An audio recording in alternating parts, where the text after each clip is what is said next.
আর আমি আমার হলো বাসা হলো ঢাকাতে, ঢাকা 15 নম্বর আসলে আমাদের আমিরের জামাতের সন্ধ্যা ঢাকা 15 মিরপুর মণিপুর মিলায় বা পীরের বাড়ি সেখানেও কাজ করতে হবে। ওখানকার তো অবস্থা তো আলাদা নেই, ওখানকার পলিসি মেকিংয়ের সাথে কিছু না কিছু ইনভলভ হয় না। সেখানে তো আছে এই দুইটার অভিজ্ঞতার আলোকে কিছু কথা বলতে চাই। যে জায়গা থেকে আমাদের দুর্বলতা আছে, দুর্বলতা যদিও হয়তো এখান থেকে এগুলো আপনাদের সমাধান করার ব্যবস্থা হয় কিংবা এরপর আমাদের কিছু অভিজ্ঞতা আছে সেগুলো শেয়ার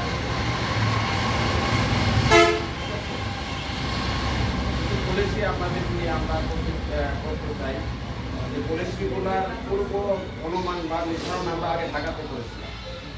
যেহেতু আমি ঢাকায় থাকি, ঢাকাতে আমাদের একটা সংগঠন ছিল, এখনও আছে, আদর্শিক বক্সিগণ।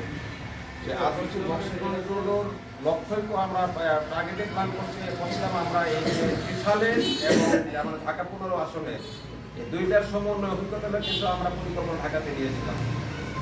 পরিকল্পনার অংশ হিসেবেই আমরা প্রথমত ইয়েকে পাঠাই ফরাদ জামাইকে, তারপরে আসে আমাদের আমাদের আরও কিছু আছে।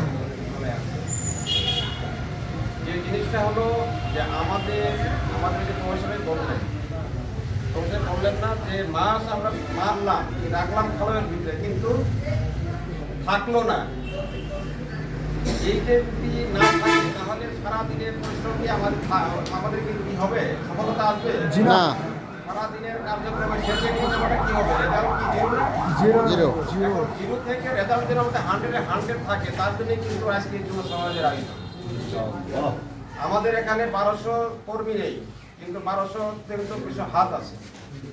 আমাদের এখানে আপনার 71 সদস্য নেই, কিন্তু সদস্যের চেয়ে বেশি আমাদের প্রাণশক্তি এখানে আছে।